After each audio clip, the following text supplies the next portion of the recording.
So, Democrats, not great last night. Not great, Bob, at all. So Democrats went down to flaming, ferocious defeat in Virginia. It was just a bloodbath, a brutal, sickening bloodbath, and very upsetting. It's just, I'm just all broken up about it this morning. Now remember, Joe Biden had predicted massive victory while he was in Glasgow yesterday. It turns out that Joe Biden couldn't be woken up to deliver the actual bad news this morning, but here he was yesterday trying to say that everything was going to go great in Virginia last night. It did not go great in Virginia. Spoiler alert. We're going to win. I think we're going to win in Virginia.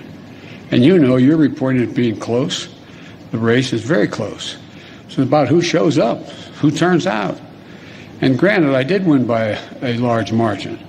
But the point of the matter is that I think that this is going to be, we all knew from the beginning, it's going to be a tight race.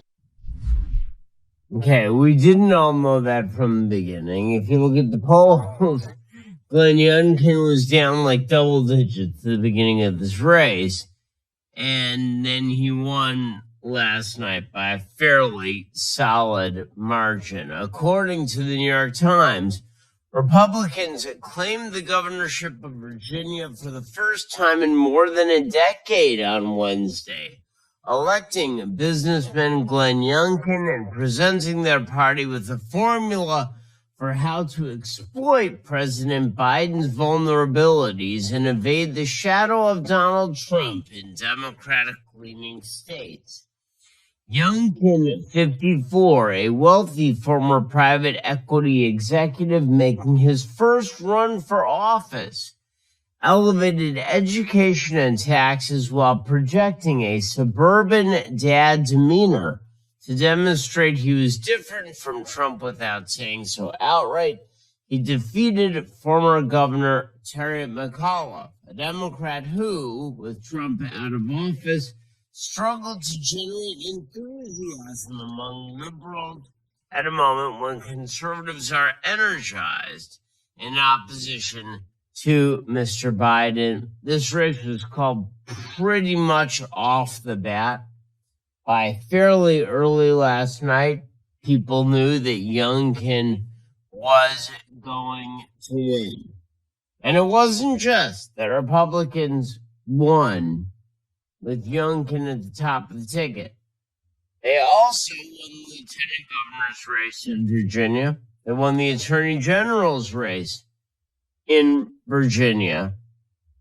And in fact, they elected the first black female lieutenant governor in the history of the state of Virginia. I believe the first Hispanic AG in the history of the state of Virginia, which means, as you will see, that the Republicans, again, demonstrating their vicious, brutal white supremacy in the oddest of ways by electing a very diverse slate of candidates to higher office. Meanwhile, by the way, over in New Jersey, it is a dead heat right now between the Republican gubernatorial candidate, Jack Ciattarelli, who no one knew who he was or knows who he is today, against Phil Murphy, who's the widely touted governor of New Jersey, is Captain COVID over there. He locked down pretty much everything. And he was supposed to run away with that race. The polls showed that he was up by near double digits, not like months ago, like McAuliffe was, and then the race tightened. He was up double digits pretty much a week ago. He was up 8 in the Real Clear Politics polling average yesterday. And now that race is so deadlocked, it's going to go to recount. According to the New York Times, no less bracing for Democrats was a second gubernatorial election unfolding in New Jersey. Incumbent Governor Philip Murphy was narrowly trailing a relatively obscure Republican challenger, Jack Ciattarelli, deep into the night. A mainstream liberal with ties to the White House, Murphy was staking his hopes for a comeback on a strong performance in several solidly Democratic areas where votes were slow to report. Again, about 98% of the vote in at this point, and it's pretty much dead heat. The unexpected closeness of the race underscored the overall vulnerability of the Democratic Party. Much like Mr. Youngkin in Virginia, Mr. Ciattarelli appeared to benefit from robust turnout in rural and conservative-leaning areas of the state while making inroads in denser areas such as Bergen County, the populous suburb of New York City. Unlike Youngkin, Ciattarelli, a former state legislator, had no vast personal fortune to spend on his candidacy. National Republicans looked at his campaign as an extreme long shot. Even if Murphy were to prevail, it's going to be by a minute fraction. Remember, Joe Biden won the state of New Jersey by 16 points. 16 points. Joe Biden won the state of Virginia by 10 points. Brutal. So, Youngkin in Virginia said today, we're going to change the trajectory of this Commonwealth. Meanwhile, McAuliffe refused to concede as of late last night. Instead, he just went out and did like a weird little dance. It was very, very strange. Bottom line is, terrible news in Virginia for the Democratic Party. And if you look at the internals on the poll numbers, they're just, horrifying for the Democrats. Loudoun County, right? That is a Democratic county. There was a 19-point swing to the GOP in Loudoun County. And here I must give a shout out to the Daily Wire's own reporter, Luke Rosiak, who's been doing unbelievable reporting from on the ground in Loudoun County. And he is the person who uncovered this massive scandal wherein the school board of Loudoun County was essentially covering up the rape of a student in their bathroom while promoting a transgender bathroom bill. And turns out there are all sorts of other issues with malfeasance by the school board in that district. And that county swung 19 percentage points toward Republicans in this election cycle. So investigative reporting matters. You should head on over to dailywire.com/subscribe and use code REALNEWS to get 25% off. Honestly, support our investigative reporting efforts. They really do make a difference. Also, shout out to Christopher Rufo, who did an unbelievable job covering critical race theory across the country, as well specifically in Virginia. As we will see, Democrats, their plan is just to deny that they are radical at all, and then to call everyone who notices a racist. So 19-point swing in Loudoun County. Also, McAuliffe, according to Sahil Kapoor, who's a national political reporter at NBC News, McAuliffe, the Democrat, he ran a bit ahead of Biden among the non-white voters in Virginia. He ran ahead of Biden among those voters. He got absolutely clocked by white women. In 2020, white women went for Biden 50 to 49. It wasn't a bigger margin because a lot of rural and non-college educated white women went for Trump. So it was 50 to 49 for Biden in Virginia in 2020. Virginia 2021, Youngkin 57, McAuliffe 43. That is a 15-point swing to the GOP with that group. That is particularly among white women who are non-college graduates. In 2020, 56% of white women who are non-college graduates went for Trump. 44% went to Biden.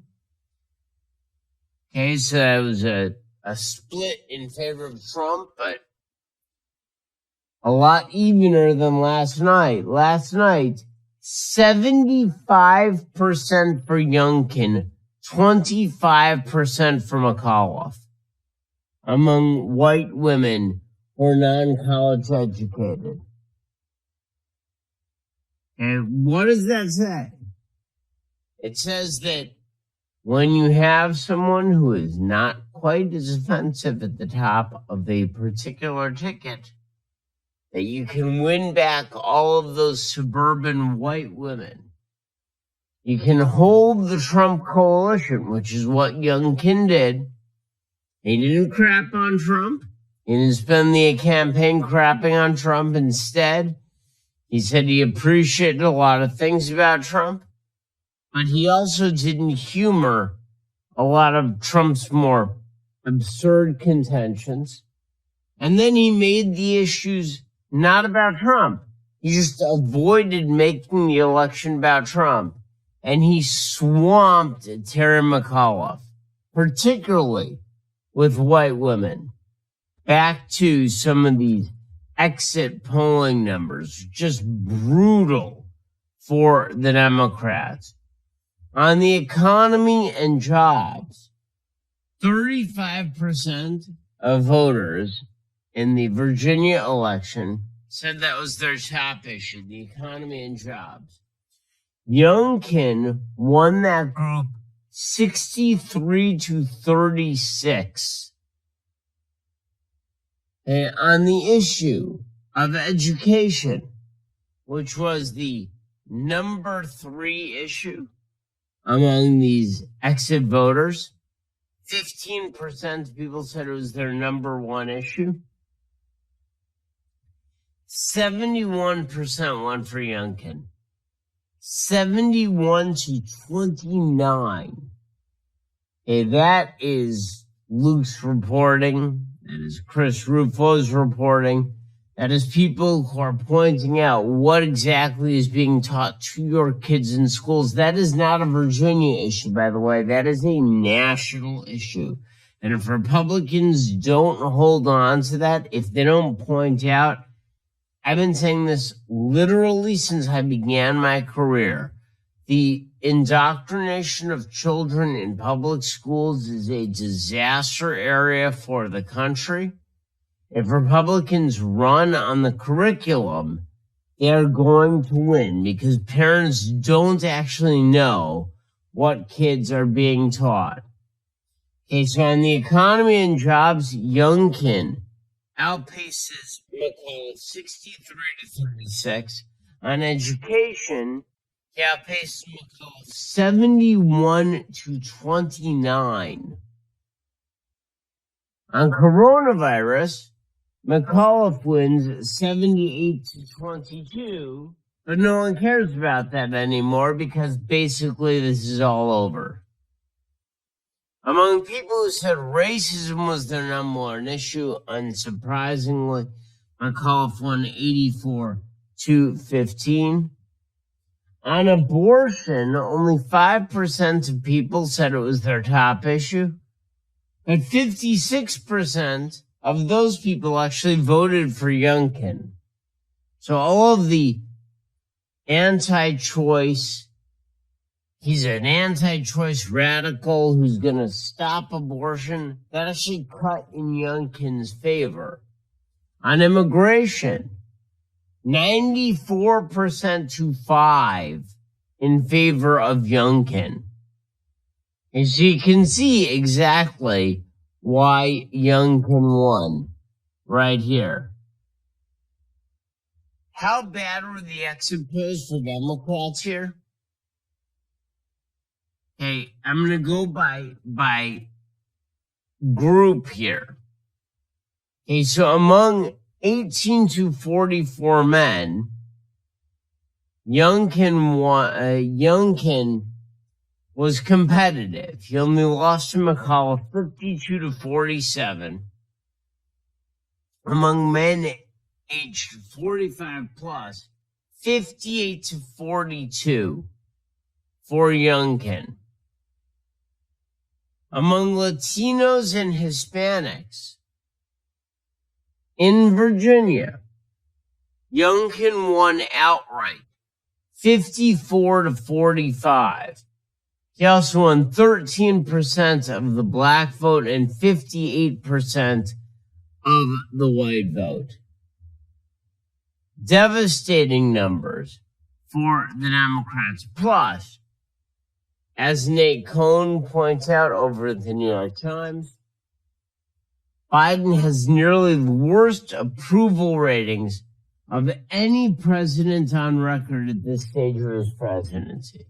The worst approval ratings of any president on record at this stage of his presidency. Okay, so a few takeaways right here. Okay, number one, it turns out that telling your voters to vote is actually a better strategy than telling your voters not to vote. Republicans in those Georgia Senate races at the beginning of this year, they basically told their voters your vote doesn't matter, and then people didn't show up, and then Republicans lost in what is a red state. Okay, Virginia is a very blue state, and Republicans said you should show up and you should vote, and your vote counts.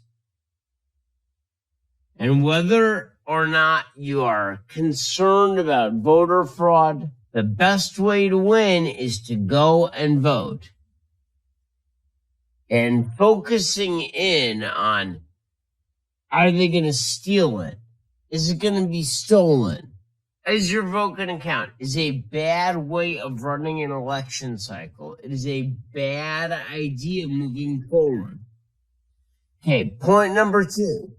Run against the Democrats. As always, run against the Democrats. Make the Democrats your opponent. I said this throughout 2020. If people had thought that Joe Biden was the issue, Joe Biden would have lost. They didn't. They thought Trump was the issue, and so Trump lost. In Virginia, people thought Terry McAuliffe and the Democrats were the issue, so Youngkin won. It's that simple. If the election is about your opponent loses. Terry McAuliffe tried to do that to Youngkin, and he completely failed. because Youngkin is inoffensive. Youngkin does not make people feel uncomfortable. Youngkin did what good candidates do. He made it very difficult to vote for his opponent, and he made it very easy to vote for him. That is what good candidates do. Bad candidates make it easy to vote for your opponent and difficult to vote for you. That's what a bad candidate does. That's what Terry McAuliffe did. He went out there like a fool, and he said parents should not be in control of their children's education, and then he kept doubling down on that while campaigning with Randy Weingarten. He kept telling parents that they are racist if they mention the phrase critical race theory. He kept saying over and over and over again that parents should not determine whether or not they are indoctrinated, their kids are indoctrinated with the LGBTQ propaganda in schools. That's up to the school boards. And that is it. He made it very difficult for people to vote for him, and he made it very easy for people to vote for Youngkin, because he just kept shouting that Youngkin was a racist Trump. They kept saying it over and over. And it just didn't wash because Youngkin isn't. And so Youngkin won. And these are major lessons that Republicans need to take for the future if they hope to continue winning. Also, further lessons. Republicans should not shy away from the culture wars. So I know that there's the smart set in Republican politics who are constantly saying that the culture wars are it's a dummies game. Why are you arguing on culture? The answer is culture motivates people. Culture gets people up in the morning. You know, how your kids are educated in schools matters a lot more to people than their marginal tax rate. I care a hell of a lot about my marginal tax rate. It makes a big difference in my life. But I can tell you, how my kids are educated in school matters 1 million times more than that. When Republicans abandon the social issues, when they pretend the social issues don't matter, or they are a distraction from the main issues, this is sort of how Romney ran his campaign in 2012. They lose. Romney did not run against Barack Obama's radicalism in 2012. He ran against his economic plan. That is not how you win. The way that you win is by pointing out the social radicalism of your political opponent and presenting a good economic plan, which is what Youngkin did. Also, this race made clear that Republicans can indeed keep together the Trump coalition, and they don't have to have all of the bad tweets to go along with it. Kirsten Soltis Anderson, who's a pollster for the Washington, she has a piece for the Washington Examiner. She points out Youngkin got all the upside of Trump, but none of the downside. She says there's little doubt Trump will try to take credit for Youngkin's victory. To be clear, Trump quite literally phoned it in at the last minute for Youngkin after enough polls showed victory was in sight. Youngkin and Trump did not donate to each other. Youngkin said the bare minimum about Trump necessary to survive the primary process. What Trump did do over the last 5 years was engage many formerly disconnected voters and turn them into more habitual voters for the GOP. So that was good, what Trump did. He continues to have an impact on politics by turning out the vote in rural areas, just by having activated people who are now used to voting. That's a big thing. Youngkin's savvy move was not to embrace Trump, but also not to insult Trump or disavow him. He was not about being pro or anti-Trump. He was about not being Trump. He was about being Youngkin. Hey, and biggest lesson of all right now, Republicans have a target-rich environment. The Democrats are an absolute mess. They're a mess. And Joe Biden is a disaster area. And again, it wasn't just in Virginia. It's all over the country. It's all over the country. I'm going to give you some results from other areas of the country that really cut against the Democratic Party. 2022 is looking like an absolute wipeout for the Democrats. I would not be surprised if Republicans pick up 40 to 50 seats in the House. I certainly would not be surprised in this environment if Democrats lose the Senate outright. We're in a battle for the culture and for our values. Like and subscribe to help keep our videos on the front line of the fight and top of your feed.